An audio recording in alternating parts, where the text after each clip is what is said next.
Captain John Blake walked across the metal floor of his ship's command center and looked out at the stars ahead. His ship was called the Liberty, and it was one of the biggest warships in the Zephyrian fleet.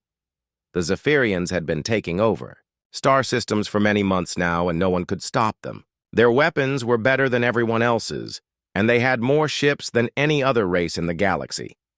Blake was a tall alien with blue skin and 4 arms. His people had conquered dozens of worlds and enslaved millions of beings. Today, they were heading toward a small system that had only one planet with intelligent life. The planet was called Earth, and the creatures living there called themselves humans. Commander Lisa Park came up to Blake holding a small device that showed messages. She looked worried about something. "Sir, we are getting another message from that planet in the target system," she said to him. "It's the same thing they keep sending us over and over." Blake made a sound that was like laughing but meaner. "What do those primitive humans want now?" he asked. "Are they still trying to scare us away from their little world?" "Yes, sir," Park replied. "They keep broadcasting the same warning on every frequency they can use. Should I play it for you again?" Blake nodded, and the message started playing through their translation computers. A calm female voice spoke in clear tones that everyone on the command center could hear. "This is Admiral Kate Murphy of Earth Defense Command, speaking to the approaching Zephyrian fleet. You are now entering the outer edges of the Sol system, which is humanity's home region. We strongly advise you to change your course and avoid this area. This message is not meant as a threat, but as a friendly warning to prevent unnecessary conflict between our peoples." The message repeated 3 more times before it ended. Blake and his officers looked at each other and started laughing. The idea that such a weak species would try to warn them away seemed very funny. Lieutenant Ben Carter was the youngest officer on the ship, and he checked his computer screen before speaking. "Sir, our scout ships have been watching their planet for weeks. The humans have very old technology compared to us. They only have basic fusion engines and simple laser weapons. Their biggest ships are smaller than our smallest fighters." Blake walked over to the big screen that showed their target system. "How many ships do they have in total?" he asked. "Maybe 200 vessels, sir," Carter answered. "Our advance fleet alone has 3,000 ships. When the main battle group arrives, we will have 10 times more ships than they do." Commander Park pulled up more information on her screen. The humans seem to have spread to a few other planets in their system, but not very far. They have small colonies on their 4th planet Mars and some mining stations on asteroids. Nothing that would be hard to capture. Blake felt very confident about the coming battle. The Zephyrians had never lost a fight against any species they had encountered. Most races surrendered as soon as they saw how powerful the Zephyrian fleet was. The few that tried to fight were destroyed quickly and completely. "Continue toward their system," Blake ordered his crew. "Maybe we will keep some of the humans alive to study them. It might be interesting to see how such a weak species managed to develop space travel at all." The warning messages from Earth kept coming every few hours as the Zephyrian fleet moved closer to the Sol system. Each message was polite and calm, but the humans kept insisting that the aliens should turn around and leave their space alone. Blake's communications officer, Lieutenant Amy Ross, came to him with a confused look on her face. "Sir, the humans are using very advanced encryption on some of their signals. Much more advanced than we would expect from such a primitive civilization." "Probably just copying technology they found somewhere," Blake said dismissively.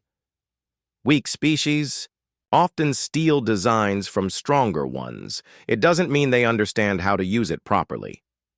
As the days passed, the Zephyrian fleet got closer to Earth. More ships joined them from other parts of the galaxy until they had assembled the largest attack force ever seen. Blake was sure that when the humans saw this massive fleet approaching their world, they would surrender immediately. But the warning messages never stopped coming.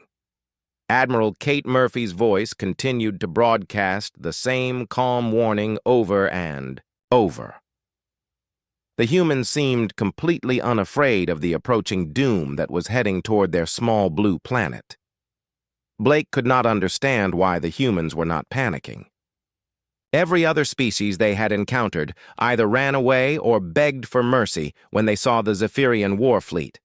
But these humans just kept sending their polite warnings as if they actually believed they could protect their world from the most powerful military force in the galaxy. Foolish creatures, Blake said to himself as he watched the stars.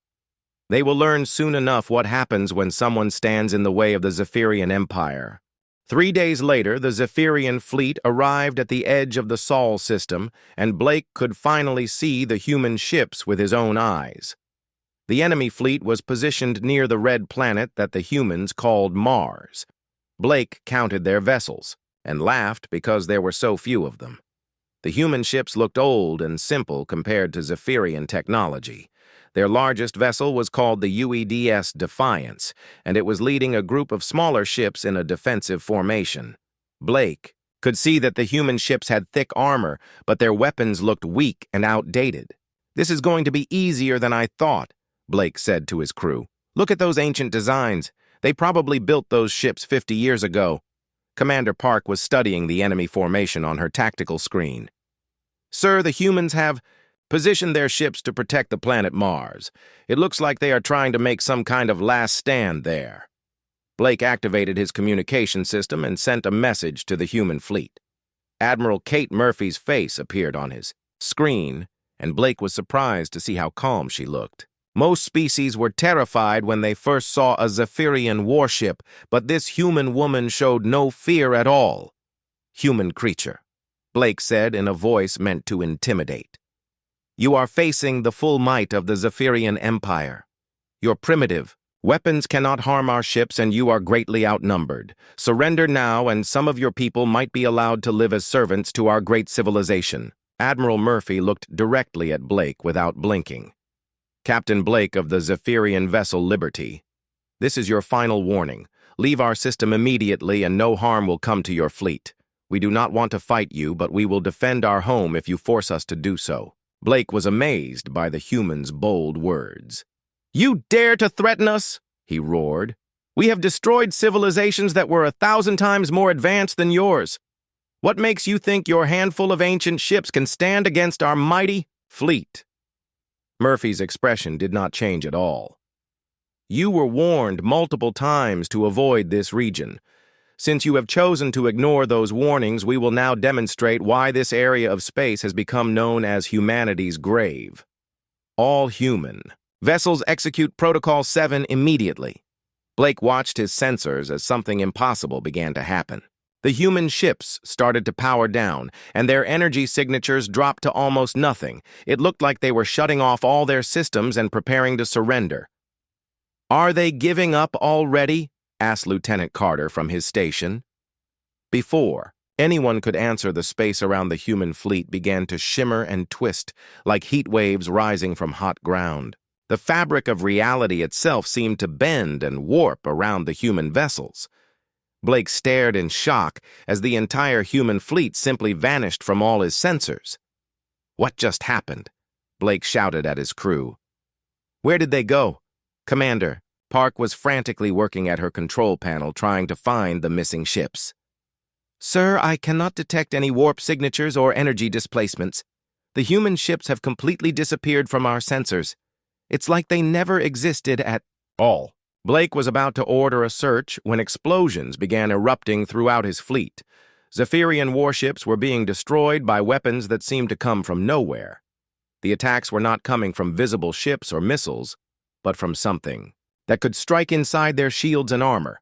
The massive battleship Thunder of Victory that was flying next to Blake's ship suddenly cracked in half. Bright explosions tore through its hull from the inside, and atmosphere began streaming out into space.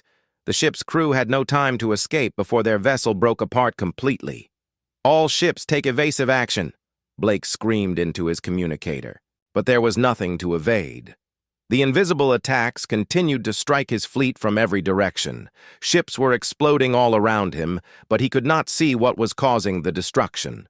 More Zephyrian vessels were torn apart by the mysterious weapons. The cruiser Stormbringer disintegrated in a ball of fire.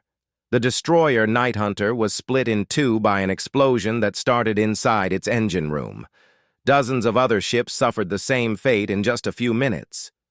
Blake's own ship shook violently as something struck their shields. Sparks flew from control panels and several crew members were thrown to the floor.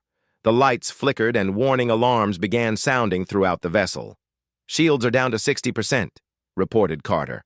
"We're taking damage from weapons. I cannot identify or track." Blake looked at his tactical display and saw that 3/4 of his advance fleet had been destroyed or severely damaged. Hundreds of ships that had seemed invincible just minutes before were now floating debris in the cold darkness of space. "Retreat," Blake ordered his remaining vessels. "All ships withdraw to a safe distance immediately. The surviving Zephyrian." Ships began moving away from the area where the human fleet had vanished. As soon as they reached a certain distance, the attacks stopped completely. The invisible weapons that had been destroying his ships simply ceased to function. Blake stared at the empty space where the human ships had been and tried to understand what had just happened to his fleet. He had come here expecting an easy victory against a primitive species, but instead had suffered the worst defeat in Zephyrian military history. Blake was still trying to understand what had destroyed his fleet when something impossible happened on his command bridge. The air in front of his command chair began to shimmer and twist, just like space had done around the human ships. A bright light filled the room, and when it faded, Admiral Kate Murphy was standing there looking at him. Blake reached for his weapon but found that his arm would not move. Some invisible force was holding him in place while still allowing him to breathe and speak. Two human soldiers wearing strange armor that seemed to bend light around itself had appeared beside Murphy. "How is this possible?" Blake whispered in shock. Murphy walked calmly over to his tactical display and began studying the positions of his remaining ships. "You were warned many times, Captain Blake. We told you repeatedly to avoid this region of space. We explained that this area had become humanity's grave." Blake stared at the human woman who had somehow transported herself directly onto his heavily shielded warship. "This is impossible. Our intelligence reports say you are a primitive civilization. You barely have faster-than-light travel, and your weapons are centuries behind ours." Murphy smiled, but there was sadness in her expression. "Your intelligence was completely correct, Captain. 50 years ago, we were exactly as primitive as your reports indicated. We had just developed basic fusion drives and simple laser weapons. Our life support systems barely worked, and our ships were slow and clumsy." She gestured to one of her soldiers, who activated a device that projected images into the air above them. Blake saw the recent history of human civilization displayed, in glowing pictures that seemed more real than reality itself. 50 years ago, we discovered something that your empire has never encountered," Murphy continued. "We found the remains of a civilization that had evolved beyond physical existence. Inside their derelict ship were technologies that violated every law of physics we thought we understood. The images showed a massive ancient vessel drifting dead in space beyond the edge of the human solar system. The ship was beautiful and terrible at the same time, with designs that hurt to look at directly. Blake had never seen anything like it in all his travels across the galaxy.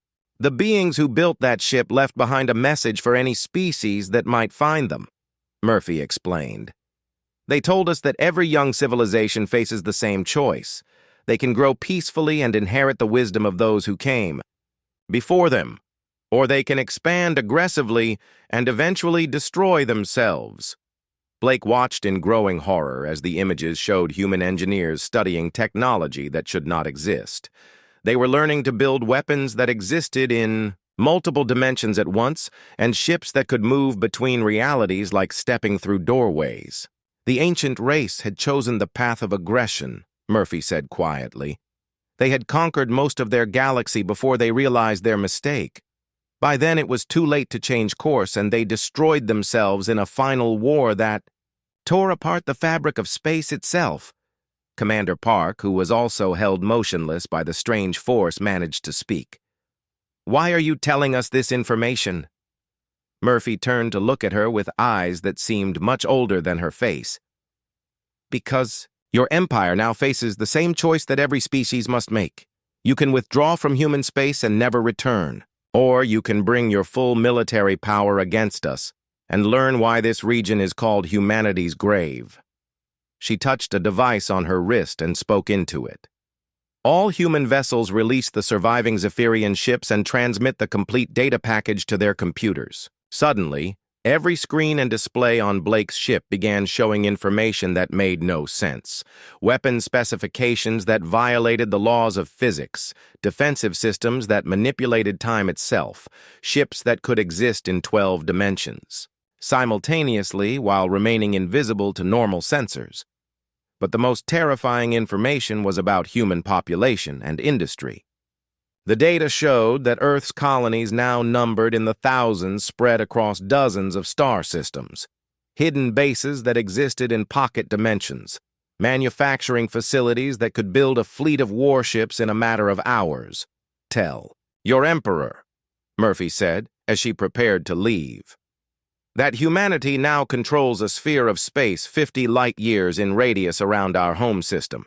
We call this region the Dead Zone because every aggressive species that enters it with hostile intentions never leaves alive." Blake found his voice again as the impossible truth sank into his mind. "You're not conquerors, are you?" Murphy shook her head. "No, Captain Blake. We are gardeners, and this is our garden. We protect it from those who would destroy it, but we never expand beyond its boundaries through conquest. Other species are welcome to join us peacefully, but they must leave their aggressive ways behind." The human admiral looked at Blake with something that might have been pity. "Your people have built a great empire through force and fear, but empires built on aggression always fall eventually. The ancient race learned this lesson too late to save themselves." Blake wanted to argue, but the evidence was overwhelming. His advanced fleet had been destroyed by weapons he could not understand, operated by a species he had thought was primitive. Everything he believed about Zephyrian superiority had been proven wrong in a matter of minutes. "What happens now?" he asked quietly. Murphy and her soldiers began to fade as their transport system prepared to return them to their ship. "Now you go back to your emperor and tell him what you have learned here. The choice is his to make, but he should choose carefully. This garden has room for those who seek peace, but it has proven to be the grave of countless aggressive species." The humans vanished, leaving Blake alone with his surviving crew and the terrible knowledge of what humanity had become. Emperor Vexathaler sat on his crystal throne aboard the massive dreadnought Eternal Dominion and listened to Captain Blake's report with growing rage. The Emperor was a being of living crystal, whose body pulsed with different colors that showed his emotions. Right now, those colors were deep red and black, which meant he was furious beyond words. "You expect me to believe this nonsense?" the Emperor said in a voice that made the metal walls of his throne room vibrate. "A primitive single-planet species armed with ancient weapons that violate the laws of physics. Even if such technology existed, they could not possibly match the full might of our entire empire." Blake knelt before the crystal throne with his head bowed low. He knew that questioning the Emperor's judgment could result in immediate death, but he also knew that his ruler needed to understand the truth about what had happened at Earth. "Your Magnificence, I witnessed their capabilities with my own eyes," Blake said carefully. "They can make their ships invisible to all our sensors. Their weapons strike from dimensions we cannot detect or defend against. They destroyed 3/4 of my fleet in less than 10 minutes. General Ryan Harrison, who had commanded the escort ships during Blake's mission, stepped forward and also knelt before the Emperor. "Great One, I saw the human admiral transport herself directly onto Captain Blake's ship through our strongest shields. The technology they possess is beyond anything we have ever encountered." The Emperor's crystal body flashed brighter as his anger increased. "Then we will destroy them before they can spread this technology to other systems. Send word to every fleet commander in the Empire. I want every dreadnought, every battle station, every weapon at our disposal assembled for one massive attack. Grand Admiral Zexkar, who served as the Emperor's chief military advisor, approached the throne with obvious concern on his face. Your Magnificence, perhaps we should reconsider this course of action. The energy signatures that Captain Blake recorded match theoretical models of 12th dimensional physics. If the humans have truly mastered these technologies, then even our full fleet might not be sufficient. Are you suggesting that our mighty empire should bow down to a handful of primitive creatures? The Emperor roared, the colors racing across. His crystal form were now so bright that everyone in the room had to shield their eyes. I built this civilization from nothing. I conquered 1,000 worlds and enslaved 10,000 species. I will not be defeated by humans. The Emperors. Guards brought in a human prisoner who had been captured during recent border raids. Her name was Colonel Susan Wade, and despite being held in chains for several weeks, she still carried herself with military pride and dignity. Human, the Emperor spoke through his translation device. You will tell me the locations of your weapon, manufacturing facilities, your command centers, and any weaknesses in your defenses. Do this, and your death will be quick. Susan looked up at the massive crystal being without showing any fear. I'll tell you what every human in our space knows, Your Magnificence. We don't have traditional weapon factories anymore. We don't have central command structures or supply lines that you can attack. We have something that your empire has never encountered before. The Emperor leaned forward on his throne with interest. And what might that be, primitive creature? Unity, Susan replied simply. Every human settlement, every colony, every ship in our space is connected through quantum communication networks that cannot be jammed or intercepted. When you threaten one of us, you threaten all of us. When you attack our home, 50,000 worlds respond as a single organism. The Emperor's colors shifted to show disbelief. 50,000 worlds. Our intelligence reports indicate you have perhaps 200 small colonies scattered across a few dozen systems. Susan smiled grimly. Your intelligence sees only what we allow it to see. The technology we inherited from the ancients includes more than just weapons. We learned how to hide entire solar systems from detection. We can mask our energy signatures and exist in dimensional spaces that your sensors cannot penetrate. Blake spoke up from where he still knelt before the throne. Your Magnificence, the tactical data we retrieved shows evidence of massive industrial capacity hidden throughout human space. They may indeed have the population and resources they claim to possess. General Harrison nodded in agreement. The weapon signatures we recorded indicate manufacturing capabilities far beyond what a primitive civilization should possess. They may have been preparing for this confrontation for decades. The Emperor stood up from his throne, and his crystal body towered over everyone in the room. I do not care if they have 1,000,000 worlds hidden in their space. Ready the Grand, fleet for immediate departure. We will show these humans what happens when a primitive species dares to challenge the Zephyrian Empire. As the massive war fleet began assembling outside the Emperor's flagship, Susan was returned to her prison cell. But before the guards could fully restrain her, she spoke one final warning that echoed through the Emperor's mind. You were offered a choice, Your Magnificence. You could have withdrawn from our space and lived in peace. Instead, you have chosen to discover why so many aggressive species have found their graves in humanity's garden. The Emperor ignored her words and continued planning his attack.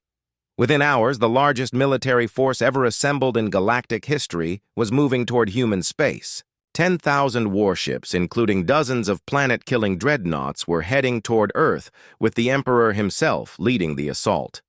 But as the fleet traveled through hyperspace toward its destination, the Emperor could not forget the human woman's confident words. How could such a weak species speak with such certainty about victory? What did they know that he did not understand? The Emperor pushed these doubts from his mind and focused on the coming battle. Soon, the humans would learn what happened to those who defied the might of his empire. The Zephyrian Grand Fleet emerged from hyperspace at the edge of the Sol system in a formation that stretched across millions of kilometers. 10,000 warships of every size and design floated in perfect battle order under Emperor Vexathalar's personal command. It was the largest military force ever assembled in the history of the galaxy. Admiral Kate Murphy stood in the hidden command center that had been built deep inside Earth's moon and watched the approaching enemy fleet through sensors that the Zephyrians could not detect. Beside her, General Pete Collins reviewed the final preparations for humanity's response to this ultimate threat. "All human vessels are in position and ready," Collins reported to Murphy. "The dimensional anchor points are active throughout the system. Quantum disruption fields are charged and standing by. The Ancient's final gift has been prepared for deployment if needed." Murphy nodded slowly as she studied the massive enemy formation. "Signal all colonies, all outposts, all hidden bases throughout human space. The garden is under direct threat. Authorization code 77 Alpha. Execute total mobilization immediately." Across 50 light-years of human-controlled territory, the response was instant and overwhelming. On worlds that officially did not exist according to galactic records, military bases came online and began launching fleets of warships. In star systems hidden between dimensions, massive manufacturing facilities activated and started producing weapons at impossible speeds. The Emperor's voice boomed across all communication frequencies as his fleet moved deeper into the Sol system. "Humans of Earth, you are completely surrounded and utterly outgunned. Look upon the might of 10,000 Zephyrian warships and despair. Surrender immediately, and your deaths will be swift and merciful." Murphy activated her own transmission system and broadcast her response not just to the Zephyrian fleet but to every listening post and monitoring station throughout the galaxy. Every species would witness what happened when someone threatened humanity's home. "Emperor Vexathalar, you were warned repeatedly to avoid this region of space. You ignored those warnings and chose to bring war to our peaceful garden. You have made your choice, and now you will harvest the consequences of that decision."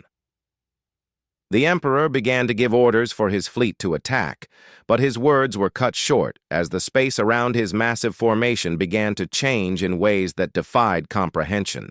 Reality itself started to twist and fold like fabric being manipulated by invisible hands. Stars became doorways that opened onto other dimensions. The empty vacuum of space sprouted crystalline structures that hummed with energies that should not exist. Gravitational fields reversed their direction, and time began flowing at different speeds in different areas. From every impossible direction, human vessels began materializing into normal space. They emerged from dimensional hiding places that existed between moments of time. They phased through the barriers that separated one reality from another. They stepped out of pocket universes that had been created specifically to hide humanity's true military strength. The Emperor stared in growing horror as more and more human ships appeared around his fleet, not the few hundred vessels that his intelligence had reported, not even the few thousand that his worst fears had imagined. Millions of human warships were emerging from concealment throughout the Sol system. Lieutenant Colonel Ryan Murphy, who was Admiral Murphy's younger brother, commanded the first wave of human ships from aboard the dimensional dreadnought New Hope. "All vessels remember your training and your purpose. We are not here for conquest or revenge. We are here to defend our garden and teach another aggressive species the wisdom of peace." The battle that followed could not be properly described in any language known to galactic civilization. Human weapons that existed in 12 dimensions simultaneously tore through Zephyrian shields that had been designed to stop any conventional attack. Time dilation fields slowed enemy missiles until they hung motionless in space, while human projectiles accelerated beyond the speed of light. Quantum torpedoes phased through solid matter and exploded inside enemy ships. Gravity weapons turned the Zephyrian vessel's own mass against them and crushed them into dense spheres of twisted metal. Reality disruptors erased sections of the enemy fleet from existence as if they had never been built. But the most terrifying aspect of the human attack was not their impossible weapons, but their perfect coordination. Every human ship, every weapon system, every defensive measure operated as parts of a single vast organism. There were no individual commanders making separate decisions, no communication delays or conflicting orders, no confusion or hesitation. Humanity fought as one unified consciousness that spanned thousands of worlds and millions of vessels. They had transcended the limitations that plagued every other species in the galaxy. They had become something greater than the sum of their individual parts. Emperor Vexthalar watched in helpless fury as his invincible fleet was systematically destroyed by forces he could not understand or counter. His planet-killing dreadnoughts were torn apart by weapons that attacked them from inside their own hulls.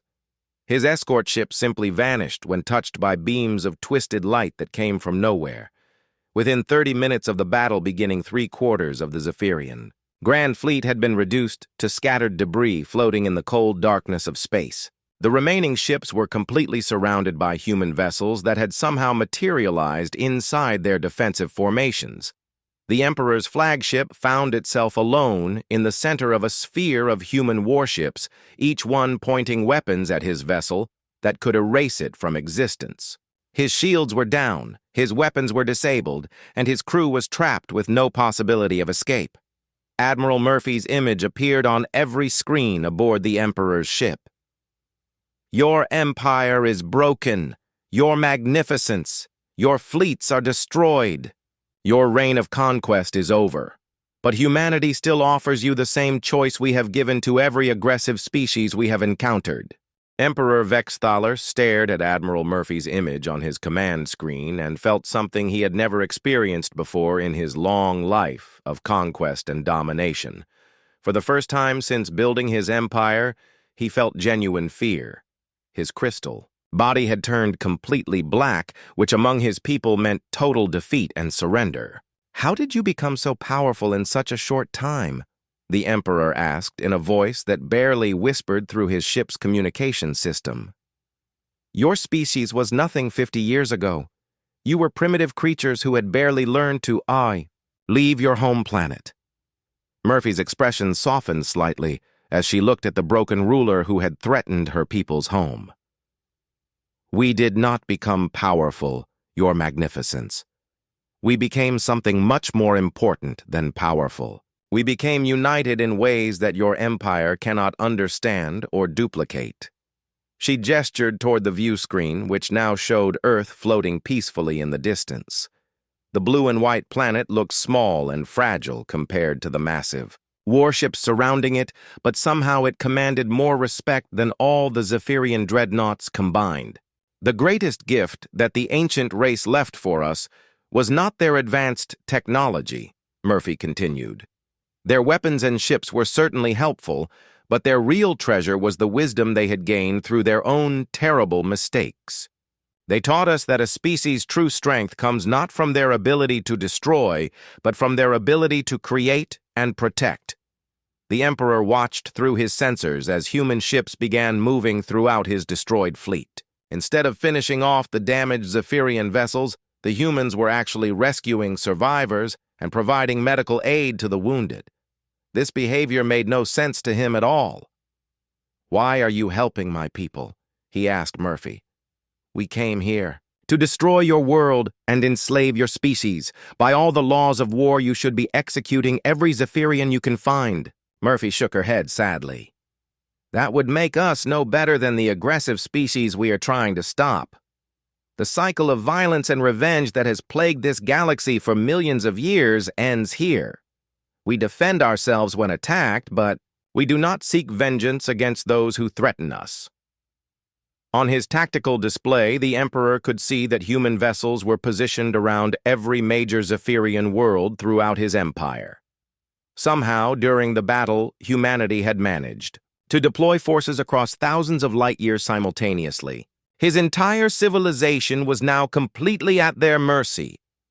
Your empire controlled over 2,000 star systems, Murphy said, as if reading his thoughts. Your military bases and industrial facilities are all under human observation. Your remaining fleets have been surrounded and disarmed. Your government centers are protected by our ships to prevent chaos and civil war among your people. The Emperor's crystal form began to pulse with dim light as he processed the implications of what he was hearing. You have conquered my entire empire in a single battle. What do you intend to do with my people now? We have not conquered anything, Murphy replied firmly. Conquest requires the desire to rule over others, and humanity has no such desire. We offer your people the same choice that we have given to dozens of other aggressive species over the past 50 years. She activated a holographic display that showed the current state of human space. The Emperor could see hundreds of different species living peacefully together on worlds throughout the region that humanity protected. Former enemies were now working side by side to build something better than the empires they had lost. Your people can choose to integrate peacefully into the galactic community under human guidance and protection, Murphy explained. We will help you learn new ways of thinking that do not depend on dominating others. We will teach you how to build a civilization based on cooperation instead of conquest. The Emperor studied the peaceful worlds shown in the display and found it hard to believe that such cooperation was possible. What if my people refuse this offer? What if we choose to maintain our aggressive ways? Murphy's expression became serious but not threatening. Then you will be relocated to worlds on the outer edge of the galaxy where you cannot harm others. You will be free to live as you choose, but you will not be allowed to threaten peaceful species ever again. The Emperor considered his options and realized that he truly had no choice at all. His military was destroyed. His empire was occupied, and his people's lives depended entirely on humanity's mercy. But what surprised him most was that these humans seemed genuinely interested in helping rather than punishing the Zephyrians. How do I know this is not some trick? He asked Murphy. How can I trust that you will not simply eliminate my people once we have surrendered completely? Murphy smiled, and the Emperor was amazed to see genuine warmth in her expression. Because your magnificence, we have already made this offer to 43 other aggressive species over the past 5 decades. 38 of them chose integration and are now thriving as part of our galactic community. 5 chose exile and are living peacefully on distant worlds where they can harm no one. She activated another display that showed former enemy species, working together on massive construction projects. The Emperor saw beings who had once fought bitter wars now cooperating to build space stations and terraform new worlds. It was a vision of peace that he had never imagined could exist. This region of space became known as humanity's grave. Murphy continued, not because we died here, but because we buried our old selves here. We buried human aggression, human greed, human desire to dominate others. From that symbolic grave grew something that the ancients had dreamed of but never achieved. The Emperor looked at his surviving officers and saw that they were all listening intently to Murphy's words. Many of them looked relieved that they might have a chance to survive and rebuild rather than face complete extinction. I will need time to discuss this with my government and my people, the Emperor said finally. Murphy nodded understandingly. You have as much time as you need, your magnificence. Human forces will maintain order in your territory while you make your decision, but we will not interfere with your internal discussions. The choice must be freely made by your people themselves. 3 months after the battle at Earth, Emperor Vexthalar stood before the Galactic Council on the neutral world of Harmony Station and formally announced his empire's decision to join humanity's peaceful coalition. The crystal being's body now pulsed with soft blue and green colors that indicated hope and acceptance rather than the angry reds that had once defined his rule. The council chamber was filled with representatives from hundreds of different species, including many former enemies, who had chosen the path of integration over exile. Admiral Kate Murphy sat in the human delegation section, but she was not leading the discussions. Humanity had specifically chosen to take a background role in galactic politics, preferring to guide rather than govern. The Zephyrian Empire formally requests admission to the Sole Defensive Alliance, the Emperor announced to the assembled delegates. We acknowledge our past mistakes and pledge to work toward building a galaxy based on cooperation rather than conquest. Chancellor Lisa Park, who had once served as Blake's second-in-command aboard the Liberty, now represented the Zephyrian people as their democratically elected leader. The transition from imperial rule to representative government had taken several months, but it had been accomplished without violence thanks to human assistance and guidance. Our people have voted overwhelmingly to abandon our aggressive ways, Park announced to the council. We wish to contribute our knowledge and resources to the collective good of all species rather than using them to dominate others. The vote to accept the Zephyrians into the alliance was unanimous. Every species that had once been threatened by the Empire now welcomed them as partners in building something better. It was a transformation that would have been impossible under the old system of constant warfare and revenge. After the formal ceremonies, Murphy walked through the station's observation deck with General Pete Collins and looked out at the ships, from dozens of different worlds docked together in peaceful cooperation. Vessels that had once fired upon each other now shared supplies and technical knowledge freely. The ancients would be proud to see what we have accomplished, Collins said as he watched a Zephyrian engineer working alongside a human technician to repair a damaged Altarian freighter. We have finally broken the cycle that destroyed them. Murphy nodded, but her expression remained thoughtful. This is only the beginning, Pete. We have shown that peace is possible in our region of space, but there are still aggressive empires operating in other parts of the galaxy. Our work is far from finished. As if summoned by her words, a young communications officer approached them with a message tablet. Admiral Murphy, we are receiving distress calls from the Rigel sector. An empire calling itself the Hegemony has been attacking peaceful colonies and enslaving entire populations. Murphy accepted the tablet and read the reports with growing concern. The Hegemony appeared to be following the same pattern that the Zephyrians had used, conquering system after system through superior firepower and ruthless tactics. Their technology was different, but their methods were depressingly familiar. Have they been given warnings to cease their aggressive actions? Murphy asked the officer. Yes, Admiral. The local species have been broadcasting surrender demands and threatening messages for several weeks. The Hegemony leaders are completely ignoring all attempts at peaceful communication. Collins studied the tactical data and frowned. Their fleet is smaller than what the Zephyrians had, but they seem to be using some kind of new weapon technology that our database does not recognize. Several peaceful worlds have already fallen to their attacks. Murphy made her decision quickly. Signal Admiral Harrison aboard the New Hope. Inform him that humanity is extending our protection to the Rigel sector. All available vessels are to proceed there immediately, using maximum dimensional drive. The officer looked surprised. Admiral, that region is over 200 light-years beyond our current defensive boundary. Are we expanding the garden again? The garden grows when peaceful species need our protection, Murphy replied simply. We do not expand through conquest, but we will not allow aggressive empires to harm innocent beings anywhere in the galaxy. Within hours, human fleets began emerging from hidden bases throughout their territory and moving toward the Rigel sector at speeds that conventional physics said were impossible. The dimensional drive technology inherited from the ancients allowed them to cross vast distances in a matter of days rather than months. Emperor Vex Thalar, who had remained on Harmony Station to observe the council proceedings, approached Murphy as she prepared to return to Earth. Admiral, I would like to request permission for Zephyrian vessels to assist in this new operation. My people wish to prove that we have truly changed our ways. Murphy studied the former conqueror carefully before responding. Your people have just begun learning peaceful cooperation.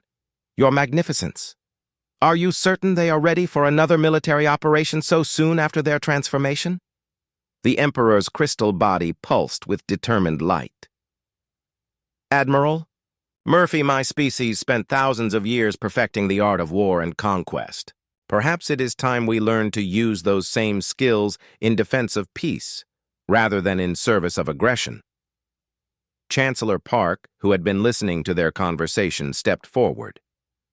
The Zephyrian Council has voted to offer our military assistance to any peaceful species threatened by aggressive empires. We wish to help protect others from the fate we once forced upon them. Murphy considered their offer and realized that this might be exactly what the former Zephyrian Empire needed to complete their transformation. Very well. Zephyrian vessels may join the operation, but they will serve under human tactical command and must follow our rules of engagement completely. The Emperor bowed his massive crystal head in acceptance. We understand and agree to your conditions, Admiral. Our ships will be honored to serve alongside humanity in defense of the innocent. As word spread throughout the station that humanity was once again moving to protect threatened worlds, the representatives of dozens of species approached Murphy with offers of assistance. The peaceful coalition that had grown around Earth was now strong enough to project its protection across hundreds of light years. The garden keeps growing, Collins observed as he watched former enemies working together to plan their response to this new threat. Soon it may cover the entire galaxy. Murphy smiled as she looked out at the stars beyond the station's windows.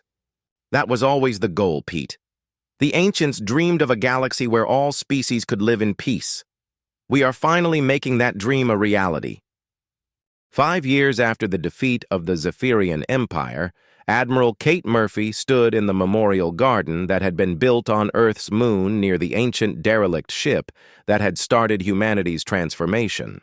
The garden contained plants and stones from every world that had joined their peaceful alliance, representing the unity that had grown from the ashes of countless wars. General Pete Collins joined her among the memorial stones that honored both the ancient race that had provided guidance and the many species that had chosen peace over conquest. The garden was quiet except for the gentle sound of water flowing through channels carved to represent the connections between different worlds. The latest reports from the Rigel sector are very encouraging, Collins said as he handed Murphy a data tablet containing updates from their most recent peacekeeping operation. The hegemony agreed to cease hostilities after witnessing our capabilities. They are currently in negotiations to join the alliance. Murphy accepted the tablet and reviewed the information with satisfaction. The pattern had become familiar over the years. Aggressive empires would attack peaceful worlds. Humanity would respond with overwhelming but carefully controlled force, and the aggressors would eventually choose integration over destruction. How many does that make now? She asked Collins. 60. 7 aggressive empires have been peacefully integrated into the alliance, he replied. Only 12 chose exile to the outer rim rather than abandoning their conquering ways. The garden now protects over 15,000 star systems and more than 2,000 different species. They walked together through the memorial garden, passing stones that represented former enemies who had become trusted allies. The Zephyrian crystal was particularly beautiful, catching and reflecting light from Earth in patterns that seemed to dance with life and hope. A young human officer approached them with obvious excitement on her face. Admiral Murphy, we have just received a message from the exploration fleet operating near the galactic core. They have discovered another ancient derelict ship similar to the one that gave us our technology. Murphy and Collins exchanged meaningful glances.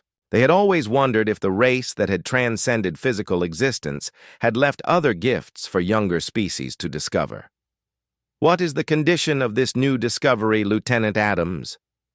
The ship is intact and functional, Admiral.